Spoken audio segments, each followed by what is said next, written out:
Good morning, everyone, and welcome. This is Joe Scarice, founder and host of the Creative Birth Strategy House here on Clubhouse, and also founder and co-founder and host of the Creative Birth Strategy podcast. And we're here to provide education, networking, and hopefully some great nuggets of information every Saturday and Sunday morning. Saturday mornings 8 a.m. and Sunday mornings 9:30 a.m. Eastern Standard Time. So we'll get started here in just a quick second. Always trying to come up with a different subject to tackle.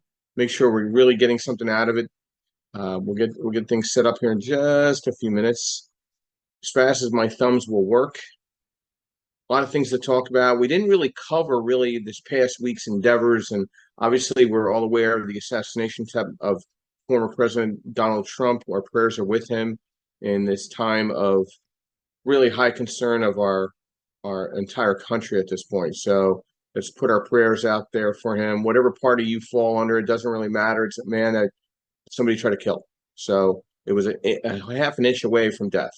So if anybody feels that, they should be completely pray for that man and pray for everybody, his family, and hopefully everything will be okay.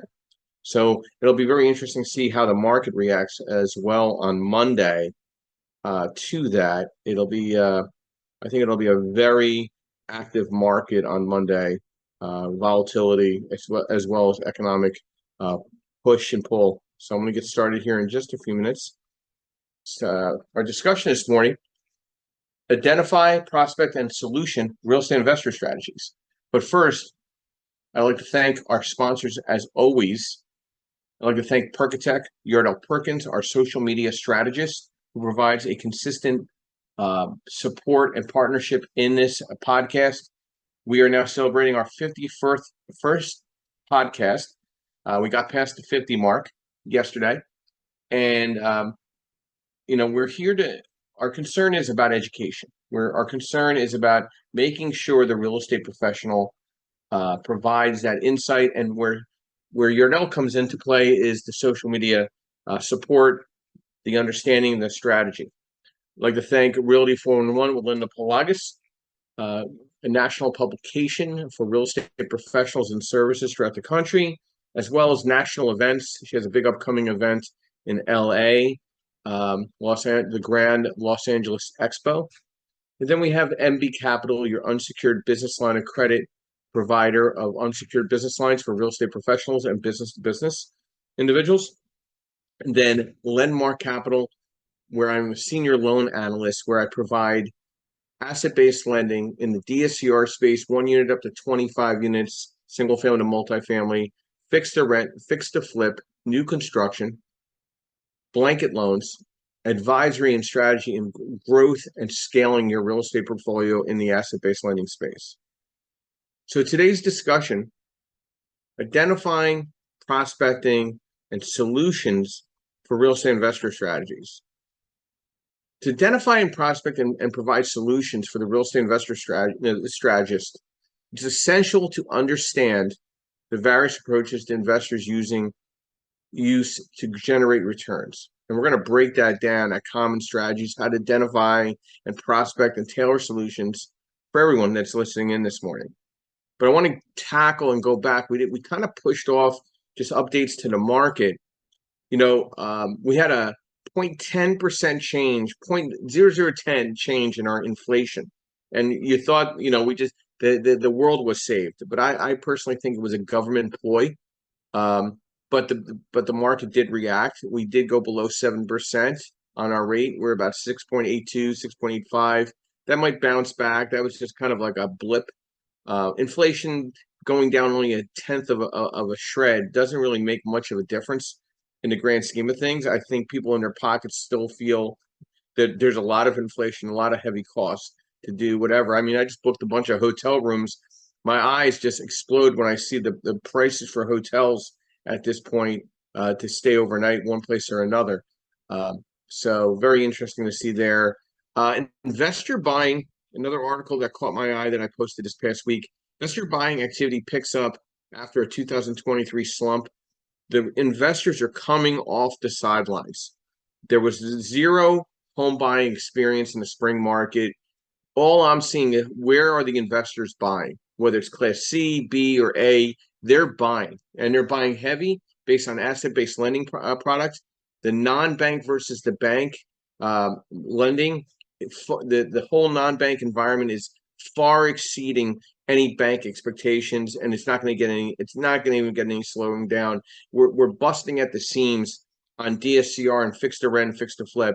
There's actually not enough good labor right now in our space. The caveats are the direct private lenders, where the real money's coming from. They're having staffing issues, and there's a lot more brokers and correspondents trying to tag along, and then there's just a lot of stress to the process and the underwrite to these files. So there's still, we're out there in the market. The average close for a fixed to rent, fixed to flip is about 20 days, and an average DSCR right now is closing taking about 30 days.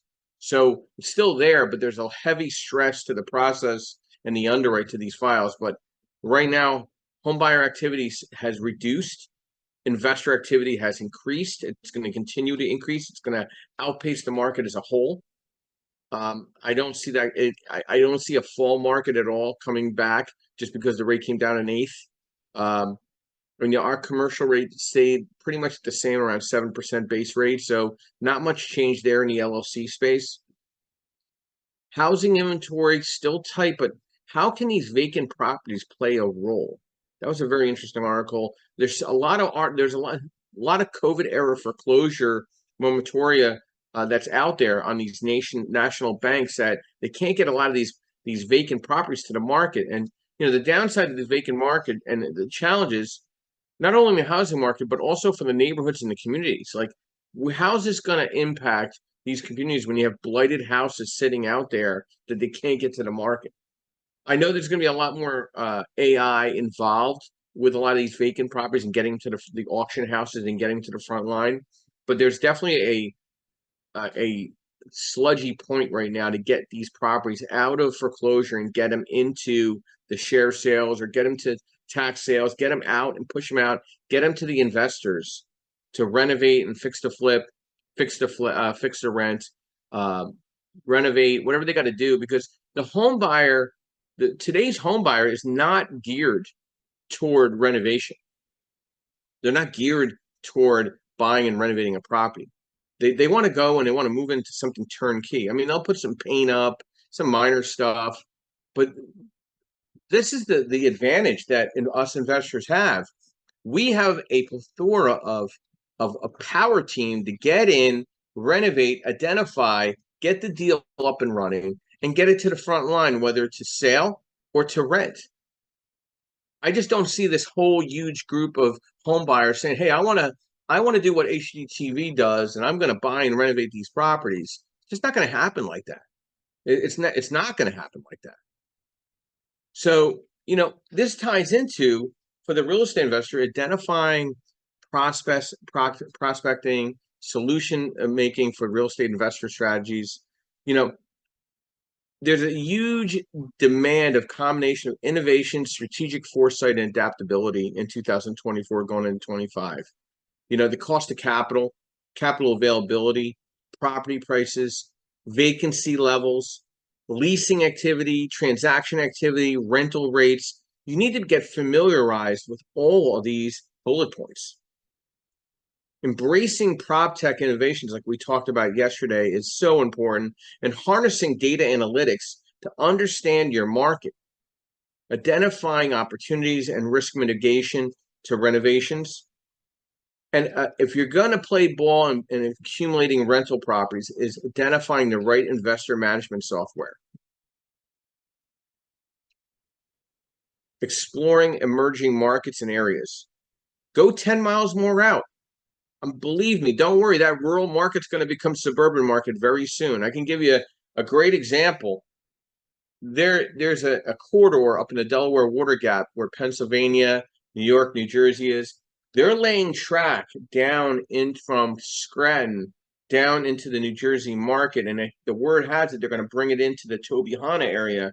And right now, Tobyhanna area is just dead. Days on the markets are high. You put a train there that's getting you back into New Jersey, you just change the dynamics of where people want to live and where they're going to work from in the new hybrid world. Another key thing you need to do is learn how to outsource your third party work, whether it's a virtual assistant or tasks. You need to be able to put together a pod of a team to handle a lot of these different things. And focus on niche markets and segments. Maybe there's a little niche thing that's in your market that you could tackle. Okay, maybe there's a single family 3-bedroom 2-bath, or 3-bedroom with a finished basement and a half a bath makes a difference in the values, where it's going to support Section 8 housing or housing affordability.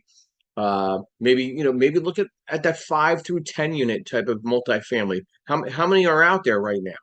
What's that available market? I tell people, listen, you want a game change? Look at a 5 through 10 unit and see what's out there. That market's smaller. Identifying those opportunities are different.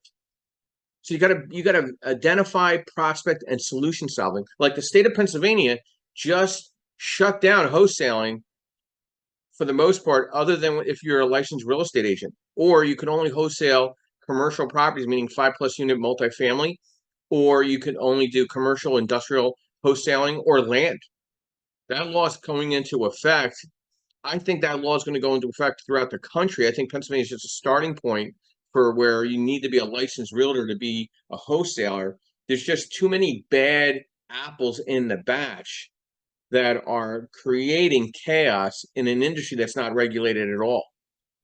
And it needs to stop, because again, there's a lot of bad people in every market, every type of industry. But you need to put licensing behind it. And I think finally NAR is getting their head out of there, and saying, hey, we need to get our hands around this wholesaling. I was at an event where the wholesalers were complaining like they had no representation. Well, you're not licensed. Why should you have any representation in regards to an industry that you've not taken serious enough to support in the right way and to do right by the customer, not to just do right by yourself? So, for the wholesalers that are listening in this morning, you need now to sharpen your craft and be very transparent and create a very good communication with your future clients, because it could end up burning you in the end. And the idea of you maybe becoming a licensed realtor to combine being a wholesaler is becoming more obvious. I was having a conversation with a wholesaler yesterday. He realizes this, his days are numbered in being a wholesaler, and most likely being a realtor wholesaler for the most part, and also being an investor as well. Good morning, Travis. Welcome. Brief overview, who you are, what you do, and thoughts to the discussion this morning: identify, prospect, and solution solving in the real estate investor strategy market. Hey, Joe. Good morning, everybody. Yeah, I'm Travis. I have a real estate brokerage here in the Houston area. Been investing in real estate since 2001. And what the last thing you were talking about, Joe, about the wholesalers, I don't know if there is going to be a requirement that they have a license. Maybe they will in all the other states, but one thing that I found when I'm looking at wholesale deals, which, there's so many of them that get sent out every day, is I wonder, and I've talked to some of these guys, like, hey, don't you guys remember that what we're really looking for is 70% of ARV minus repairs should be our acquisition cost? So how is it that you're sending out these deals, or why are you sending out these deals that that don't fit into that formula? And I just don't get it. And I think that the people that are buying these properties, they're out of their mind. They're getting into it with having more money in the deal than they should, and already they're going to be behind the 8 ball. Travis, you brought up a very good point, because I get these phone calls. Well, I need to get every dollar out. Well, why? Oh, well, I paid an assignment fee of 30 grand. I said, well, you were at 80% loan to value based on the after repair value. I can't promise you that money back. Did you evaluate it from a cash on cash return basis and see how long it would take you to get you the money back if you left some of it in on the refinance? I'm like, where is the common sense to all this? I mean, it seems like common sense in investing kind of has gone out the window a little bit when it comes to all this wholesaling stuff. You know what I mean? Right. I don't know. I mean, I don't. It's not getting any better. I think it's getting worse because I think the realtors out there that don't know how to market themselves to identify off-market deals themselves. They've not been trained that way. They're not trained to go out and prospect for off-market deals like wholesalers do. Wholesalers are spending $10,000, $20,000 a month. Do you think a realtor is really going to spend $10,000 to $20,000 a month to prospect deals? I mean, honestly, No. no. They're taught that you get your license, you make phone calls, you called expireds, you do a couple other things, you take pictures in front of cars you don't really own, and splashy events, and whatever, and get all your service providers to pay your way, and you should get some deals out of it and start making a living within 6 to 8 months, right? I mean, that's what, right? So that's not really how it works. You gotta grind. You gotta grind, and I think the problem is the average realtor does not know how to pivot in a market that's changed on them, where they could fall on a first-time home buyer every other block. Now they actually have to go out there and earn and kill what they eat, and I think they just don't know how to do it. Yeah. I don't mind paying a wholesaler an assignment fee if it's reasonable and if the numbers work, right? Because it's really difficult to go find those deals. And, you got to have a little bit of balls to go knocking on people's doors that, um, looks like their property might be one that you'd want to buy. And it takes a lot of time and a lot of effort. So I don't mind it, but at the same time, it has to be reasonable. There has to be, you have to leave meat on the bone for the next guy. I mean, Absolutely. the thing that I learned a long time ago, even when you're buying in a down market, or you're buying in a market that's coming out of a depression and going into a boom, you buy it. That's the perfect market to buy it, by the way, right? So a market that's coming out of a depression and moving into a boom, you buy in that market and you sell before the market gets too hot, right? So you sell before it's reaching its peak, which you can tell when the builders start building like crazy again. It means that the market's getting good, and you sell and you leave some meat on the bone for the next guy, so that they can still buy that house and they're gonna have a property that appreciates, and then you move on to the next market. So I'm all right with all that. I don't know exactly what it is that you want to talk about as far as these investing strategies, but just making sure that the numbers work is the first way you're going to be successful. Yeah. Well, what we can talk about here, and thank you, Travis, is how to create and follow a marketing plan. I think is most important. A lot of real estate professionals should have, I hope they have, what are they doing every day? Like, what's the game plan when you get back from the gym at 6 a.m., right? 6 a.m., you're at the gym to 7 a.m. You get back, you shower up, you're ready to hit the road or whatever you got to do. What is the plan? What should the plan include, right? It must include daily prospecting, 60 to 90 minutes every day. My first part in the morning is hitting up 5 to 10 prospects every single morning. Hey, doing a check-in. How's everything going? Doing a text. Hey, I'm doing this to 5 or 10 different people every single day. Yurdell and I are doing a CRM blast every day on a different subject, specific marketing campaign. Okay. I also have a VA team calling 50 to 100 of my leads a day, checking in. Hey, Joe Scarice from Landmark Capital was checking in to see if you need unsecured business lines, DSCR, rental loans, etc. Combine all that with me out meeting new people and refreshing that database every day is very important. And then understanding your target market and associated demographics, market segmentation, and strategies. You need to have competitive advantage strategies. What are you bringing to the table that nobody else can? Is it your intuitiveness? Is it your education? Is it your insight? Is it your market updates? Is it your articles? And then you got to set daily, weekly, and monthly goals. I really don't understand why people do these New Year resolutions. That's absolute horseshit. In this real estate space, you got to have something going on daily, weekly, and monthly. Communication and outreach efforts. What are you doing to be the network? How are you making connections for others? How are you being that go-between? How are you helping others to get reciprocation on deals? And obviously, digital marketing strategies. These are things that you need to really think about and know more about your market. Like, you should know everything that's going on in zoning, community outreach, networking events. You should be holding your own networking event. Like, why trust others for your networking capabilities?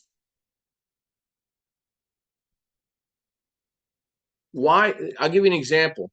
I teach two very specific CE courses nationally because I wrote the CE modules, I published them, and I put them out there.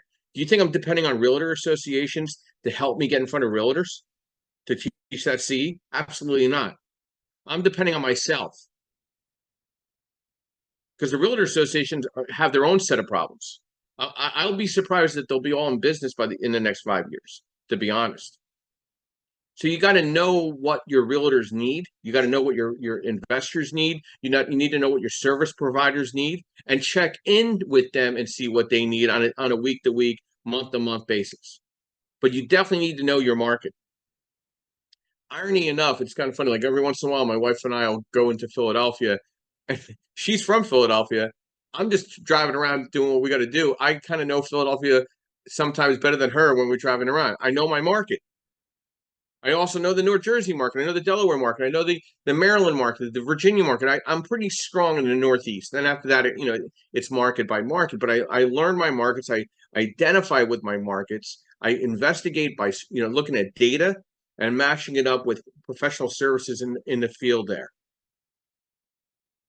It might feel like an uphill task, exhausting for opportunities, but understanding your market, going to zoning meetings, getting involved with community outreach and nailing down the right networking events should make you a stronger networker and network for opportunities to create inbound lead traffic.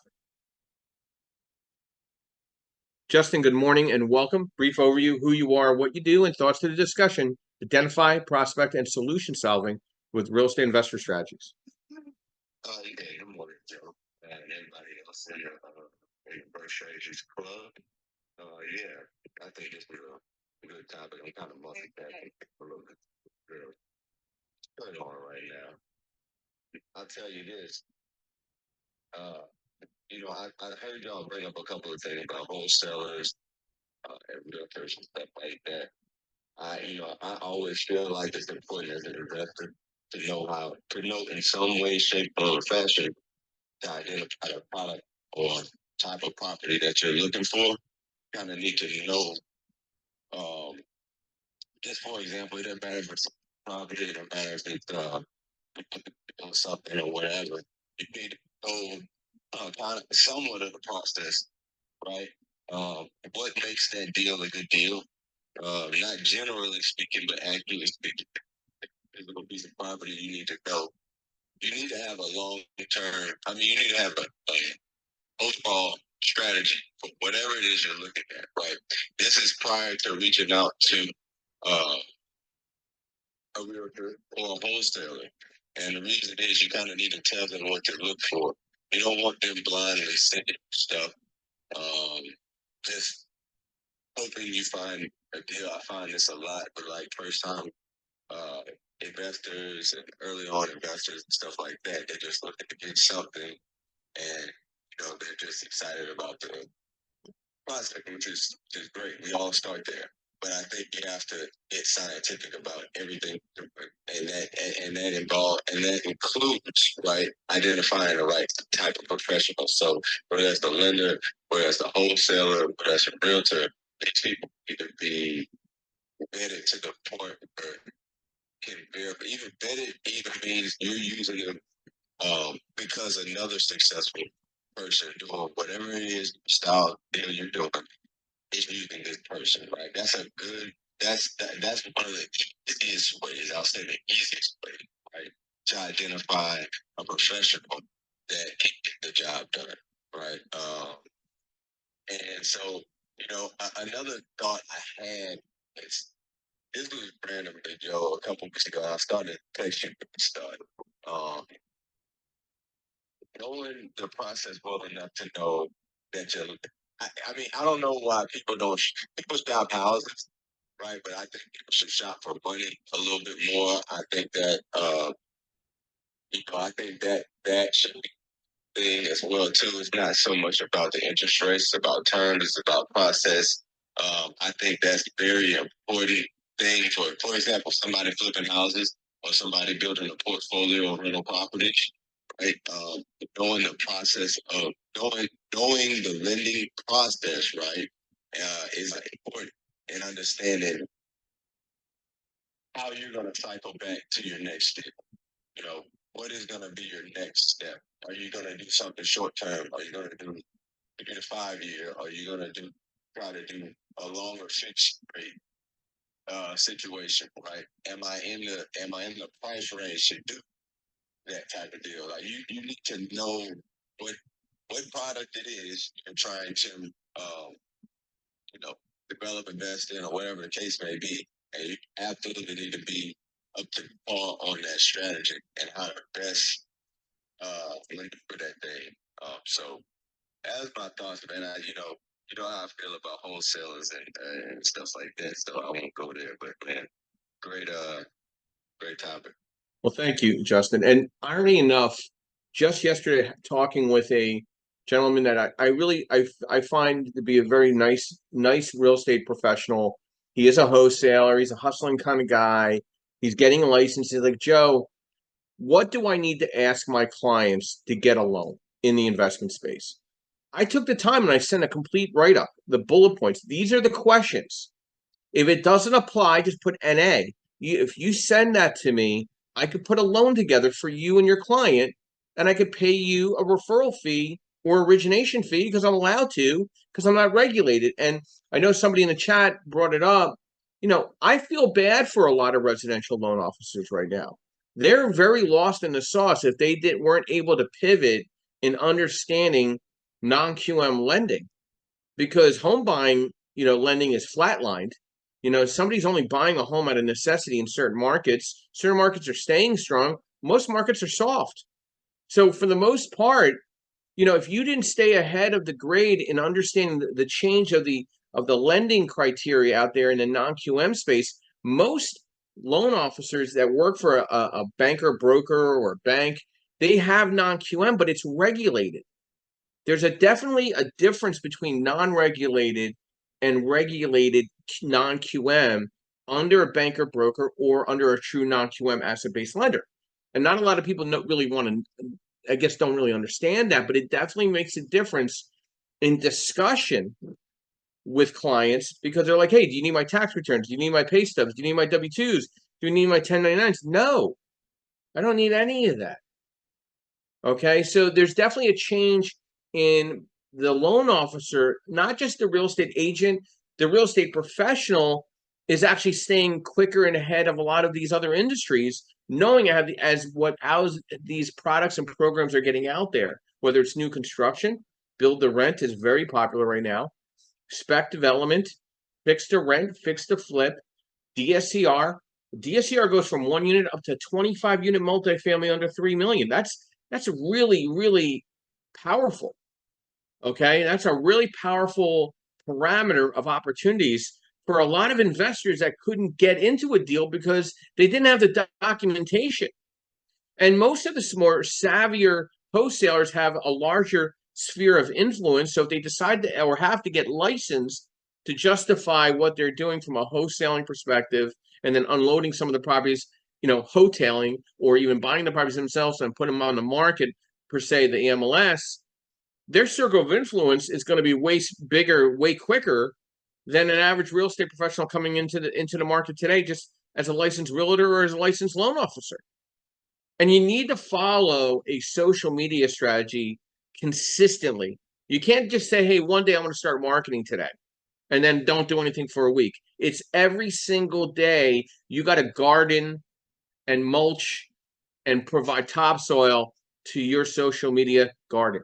You got to feed it every single day. That's the plan. And then you can categorize and figure out what is working in the inbound inquiry for your lead generation based on your social media strategies. Amy, good morning and welcome. Thank you for yesterday's discussion on AI implementation. Brief overview, who you are, what you do, and thoughts to the discussion this morning: identify, prospect, and solution solving in the real estate investor strategy space. Good morning. Yeah, I'm Amy Palvido. I'm the founder and CEO of a real estate technology company called Facilimac. And I'm also the chairwoman of the U.S. PropTech Council. PropTech is basically any technology that serves the real estate industry. I'm out on a walk, so I apologize if you hear the car noise. So I would agree with you, Joe, on the opportunities that lie in the smaller multifamily space. I believe that's kind of a bluer ocean at the moment. I think there's more inventory. I think it changes the game for a lot of real estate investors, because now they can get commercial loans instead of residential loans, and so you're not as worried as much about debt to income, well, at all. And it changes the game for you on how you can scale. But if you're going to get in that game, and I've been a multifamily investor and owner since 2010, you need to understand that the smaller multifamily units, you're going to want to employ a lot of technology, because otherwise the property management fees are going to eat your shirt. And so you need to understand what kind of technology is out there that you can do that to minimize those expenses. But I would say, if you're sourcing for deals and you're trying to get into that smaller multifamily space, you need to know where those investors hang out. And back to your point about networking, it's so key. Yes, you can deploy a lot of technology, and it does, and it'll get your name out there, it'll get your brand out there, and that's what you should be doing. You should be sourcing for leads. You should have a technology that basically runs through the first part of your lead funnel for you, and you don't have to do that kind of stuff. You should have all of these pieces in place. But at the end of the day, networking is still going to find you the deals. Networking is going to find you those off-market deals. But there is new technology out like FlipBid and others that are helping in that arena. But if I were an investor right now, and I'll probably jump back in the game, I would jump in and look at that small multifamily space that you were talking about, for sure. Well, the competition level is just not there. You don't have a lot of people saying, "Hey, I want to go into a small balance acquisition of a multifamily 5 through 10 unit." There's just not a lot of people there looking at that, and the inventory is not as big. And the irony too is most realtors that list those type of properties don't list them correctly, so they're listed not correctly based on pricing and debt service and a lot of other things, and some of that stuff sits out there and becomes an opportunity for somebody to come in and identify and buy. But I feel like right now you got to fish in lakes that have fish, right? You don't want to go lake, you don't go out fishing in a lake that that hasn't been stocked with any fish. You're just going to be sitting there with a pole and a worm, and that's about it. You need the way I was coached and still coached is that you need to identify each event that makes sense for you and where there's a cost benefit. If you're not presenting at that event, why are you going to that event, and who are you trying to identify? And are you going to get there a half hour early because early is on time and on time is late? And you need to meet every single person in that room, and you need to provide them a business card, get their information, and follow up with them almost immediately. Okay? almost and keep that skillet warm, hot, sizzling hot, and follow up with blog posts, videos on how to, behind the scene tips, social media memes, articles, and stay in their influence. Like I ask everybody down below, please follow me on LinkedIn. Please connect with me on LinkedIn, because I'm the information we're talking about today, I provide every day. Like there's an article on every subject that we have here every Saturday and Sunday posted throughout the week. You got to manifest your audience. Okay. And then posting real estate seminars or a workshop or a mastermind. It doesn't have to be a seminar. It could be a mastermind. Masterminding with like-minded individuals, which like we're starting in September at my office with Yardell and myself, our offices in South Philadelphia. We're going to mastermind and then put it on Clubhouse and put it on Apple, put it on Spotify. We're going to be out there every second Monday evening of the month, 6:30 to 8:30, and we're going to mastermind. And the people that are going to attend live, they have to be involved. They have to, because it's going to be a very interactive discussion, 60 minutes of powerful content. And I want the right people in that room. I'll give you a great example of an event that I went to. 5 people came, but I was the speaker. I had no problem showing up. I got there. I did a great presentation. I now have 20 refinances to work on from one client that came from out of that deal. So was it cost benefit for me to present and be the focus of the attention that night? Absolutely. I'll go back to that every time if I know that a guy like that's going to be there. Owen, good morning and welcome. Brief overview, who you are, what you do, and the thoughts to discussion, identify, prospect, and solution solving with real estate investor strategies. Good morning, Joe. Good morning, Clubhouse. Owen Dublin out of the Philadelphia, PA area. I'm a loan strategist at Bird has. We provide loan solutions for real estate investors. And for the topic regarding for investor strategies and prospecting, and I'm going to touch on some things that Joe mentioned, like, consistent action, right? You got to take action, but you got to take it consistently. You can't do it for a week and then stop, because sometimes you'll get the results for months after, but you have to be consistent. And then also, analysis of the actions you're taking, right? What are the results? What are the results saying?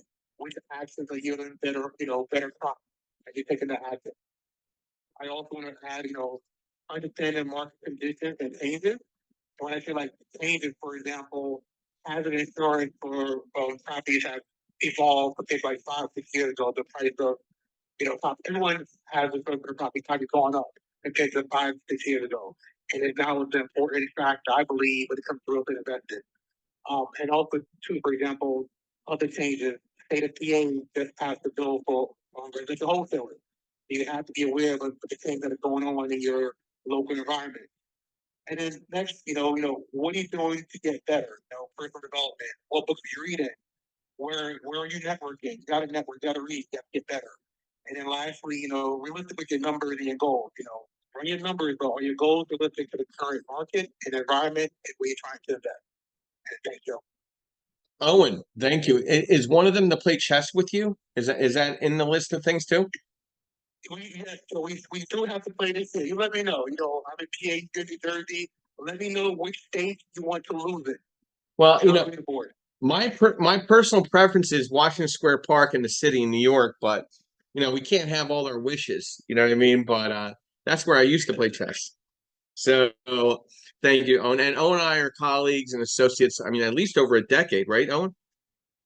Yeah, before the pandemic, but yeah, at least a decade. Post-stroke.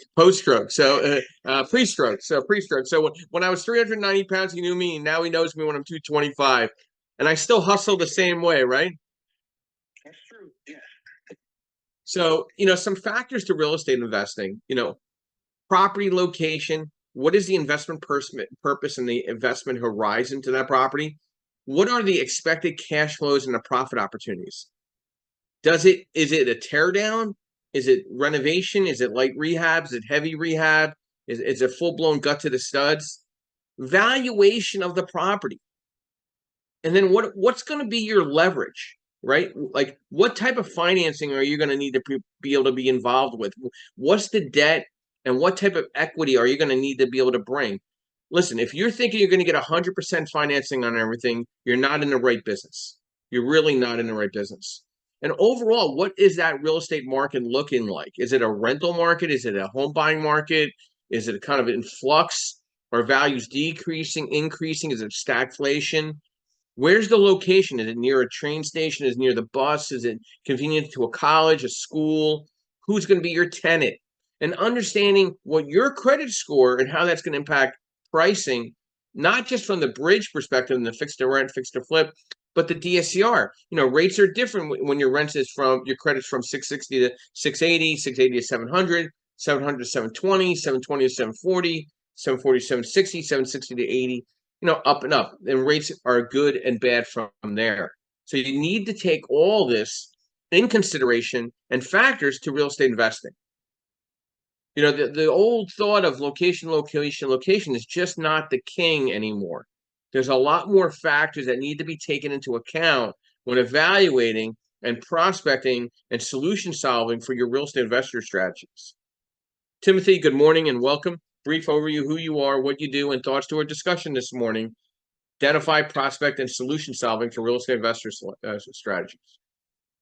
Good morning, Joseph. Good morning, everyone. Timothy Doyle. I'm a buy and hold real estate investor up here in the greater Lehigh Valley. Do that as kind of a part-time gig.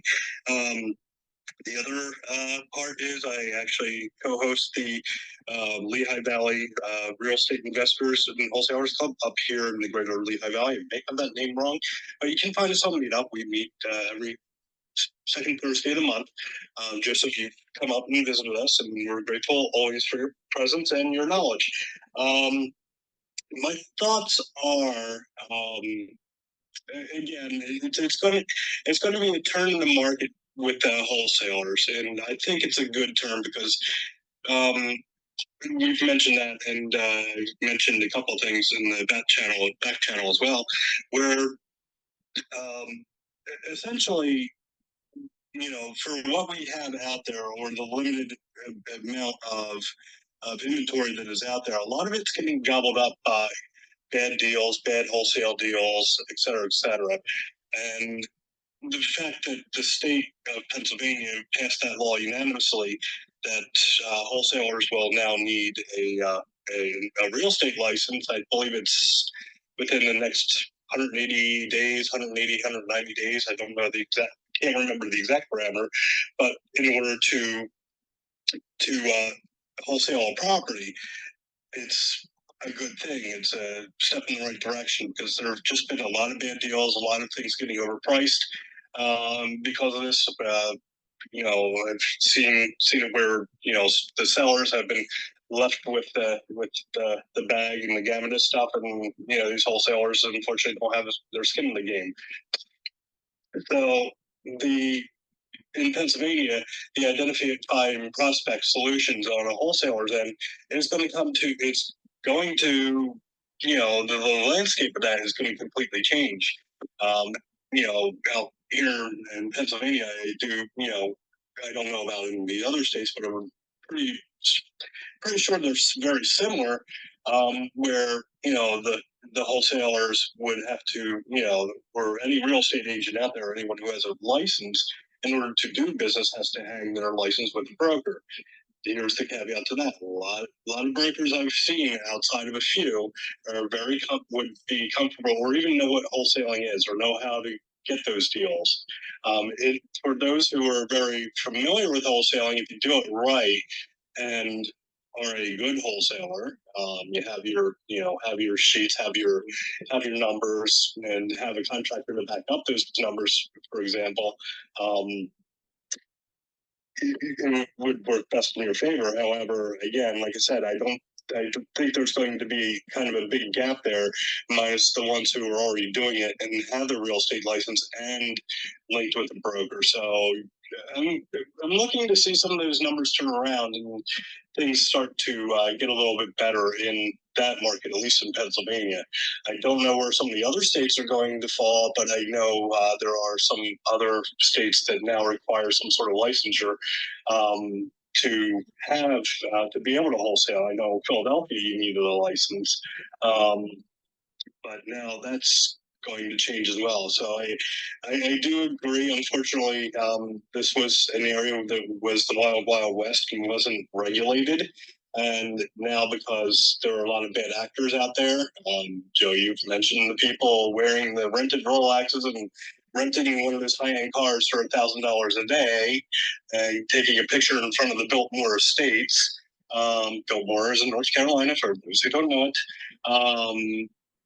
And just, yeah, so I'm happy to hear, at least from a professional standpoint, that those areas are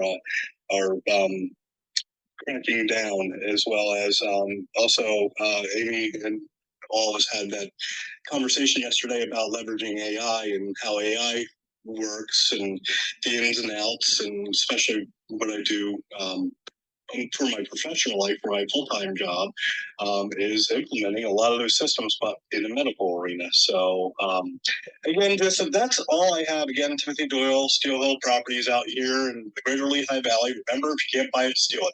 Back to you, Joseph. Thank you for having me on stage. Thank you, Timothy.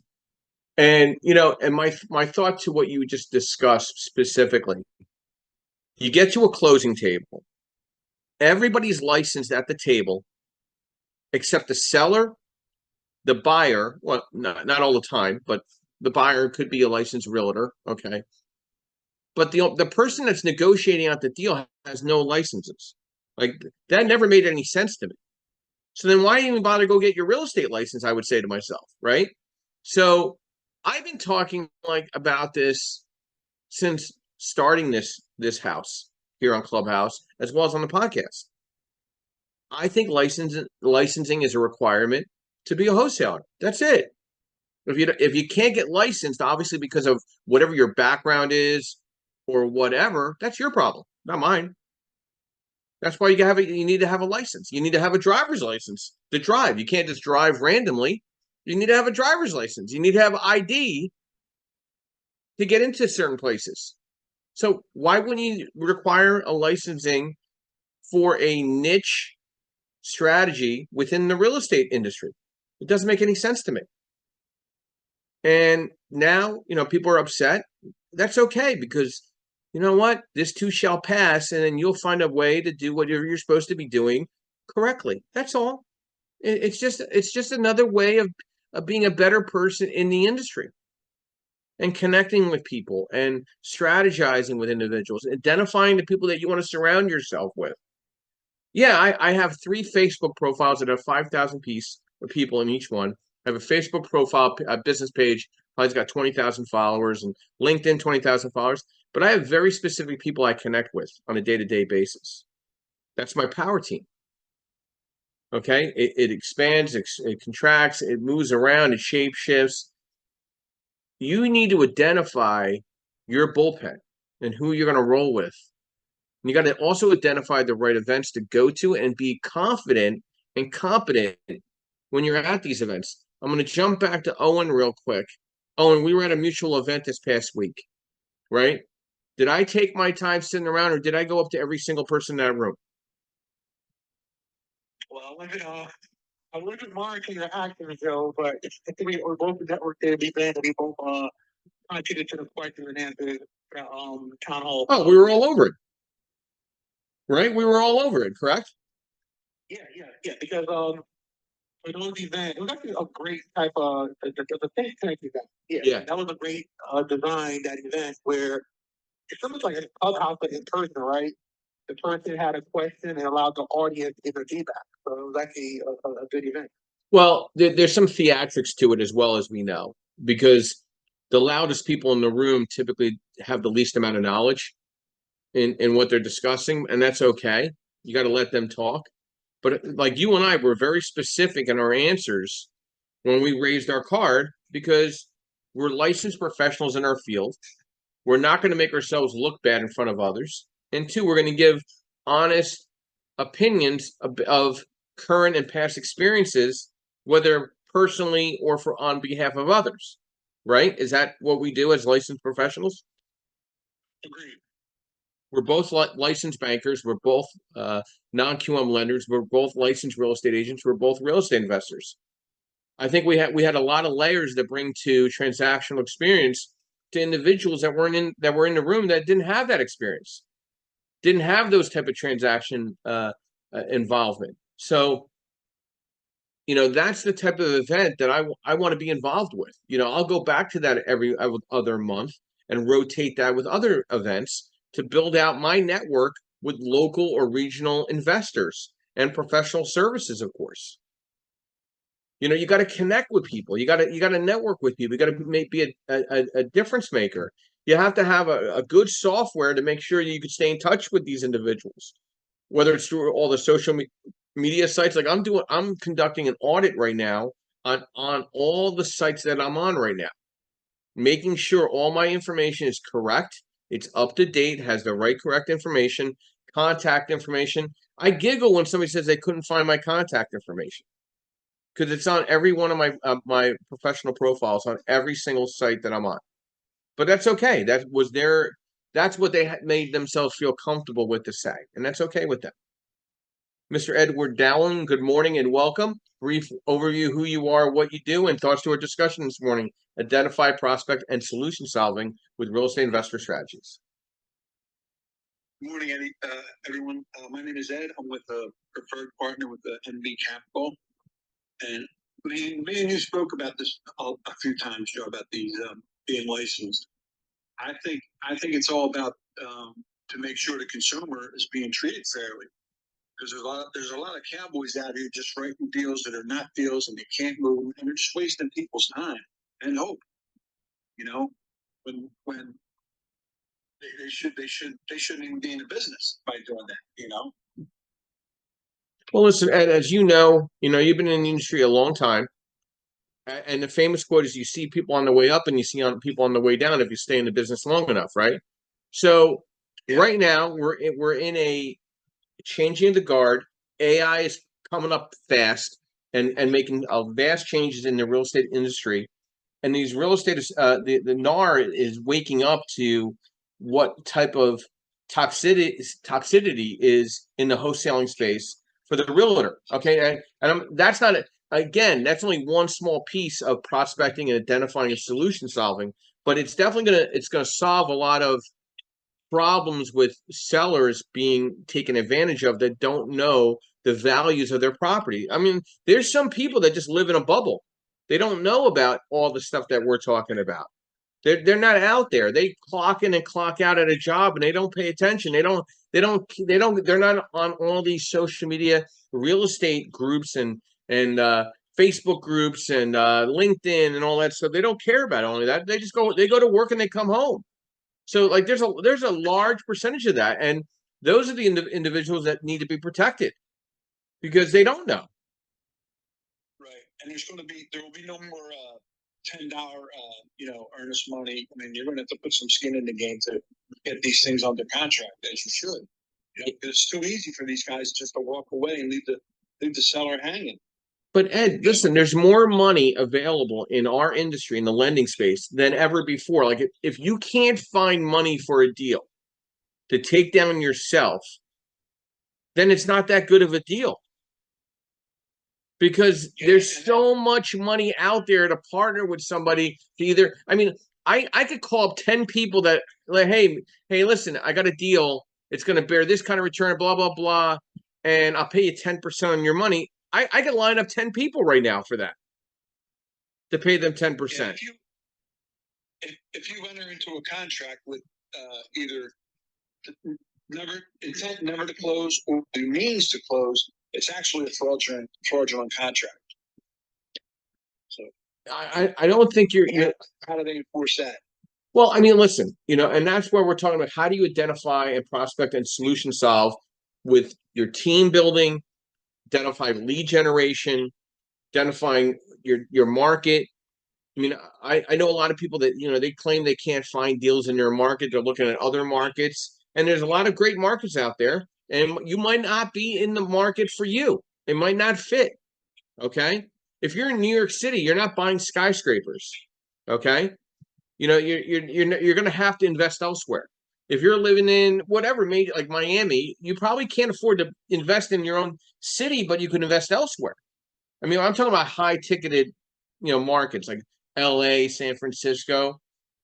And do you even want to invest in there at such a high participation? Only certain investors want to go after those type of properties. So you got to find your market, find your niche, be well balanced on the social media landscape, be integrous, and just kind of be a network. You know, that's a famous quote. You know, be the network. Don't network, be the network. Be the first one there and the last one out. Get everybody's card. Give everybody your card out. Identify, follow up, follow through. And guess what? If an event doesn't work for you, you don't have to go back. There's so many other events. I can go to 3 events a night. If I could cut myself in 3 pieces, I can literally go to 3 networking events a night. I mean, it's all about network, like you say, networking, but your sphere of influence. You know, the other day I sent out that blast email, text message. I sent out 30 people out of home, and I got a listing out of it. You know, so I mean, people just don't know how to think, or they're lazy. I mean, I don't know, but it's easier to work with people you worked with before than to find new clients. And how much did that text cost you? Nothing. Exactly. Cost me anything. And there's only the 30 people. I got hundreds of people in my phone book. In my. You have a phone book? No, you know what I mean. Guys, I've known Ed a long time, so I get to bust his chops live on a podcast. So this is now replayed. But you know what? We have real conversations about what's really going on in our market. And sometimes we shake our head and sometimes we giggle, and you wonder how some people wake up in the morning too. I mean, sometimes we shake our head. I think we shake our head more than anything else. But at the end of the day, identify, prospect, and solution solving are very important in your strategy, and you need to work it through. If you need to sit down and mastermind, we're going to have a mastermind discussion here every second Monday of the month starting in September. It will be live in Philadelphia at our offices. Yardall and I will be hosting it at Newbold Exchange at 17th and Snyder, 6:30 to 8:30. And we're going to still be here every Saturday morning, 8 a.m., every Sunday morning, 9:30 a.m. You know, I want to thank our sponsors today, Percatech, Lenmark, Realty 411, MB Capital. Amy, I'd love to get your outro and thoughts to this discussion this morning on identify, prospect, and solution solving real estate investor strategies. Thanks. Great discussion. Again, I'm Amy Palvido. I'm the chairwoman of the U.S. PropTech Council, and I'm also a longtime real estate investor and real estate technology founder. I would say if you were to invest in one thing to automate any part of your process as far as prospecting goes, I mean, you can do a lot of things on the content marketing, and you can automate a lot of those things. You can do, but you could also just do it yourself. I would say if you were to invest in one thing, it would be a great CRM system, because no matter what you're pushing or no matter how you're pushing it out, whether you're using a VA or using yourself or whatever it might be, the key is in the follow-up, and the key is in the constant communication.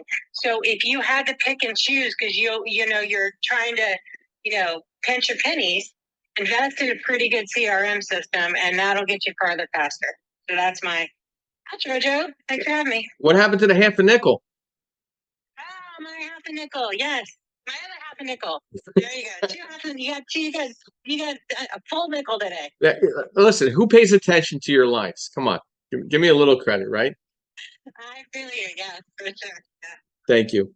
Justin, your outro and discussions to identify, prospect, and solution solving in real estate investor strategies. Oh yeah, wonderful conversation. It's a great deal. Like I said, do your homework, ask for professionals, right, to fill the blanks and stay connected. People very appreciative of the time that Amy gave me on last Sunday. She didn't have to give me that time. And I transition next thing. I always get value type of places. So just yeah, man. I believe the best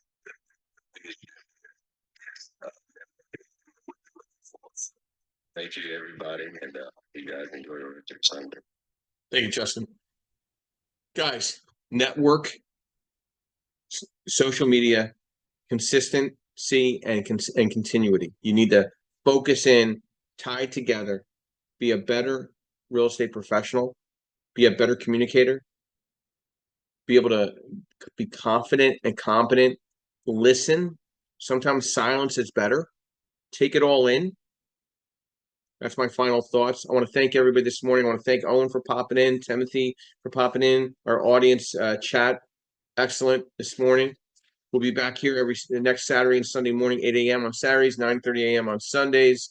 We are the Creative Bird Strategy House. We are the Creative Bird Strategy Podcast. We provide CE accreditation for licensed real estate agents nationwide, 3 credit CE courses on wholesaling, as well as asset-based lending. We also provide worksheets for real estate investors to better pencil their deals down. If you need a call to action, reach out to me. Let's strategize. Let's put something together. Let me connect you with somebody that can help you and be part of your power team. My quote this morning, the best 5 doctors: sunshine, water, rest, air, and exercise. I'll be ending the room in the next 30 seconds, and have a blessed Sunday morning.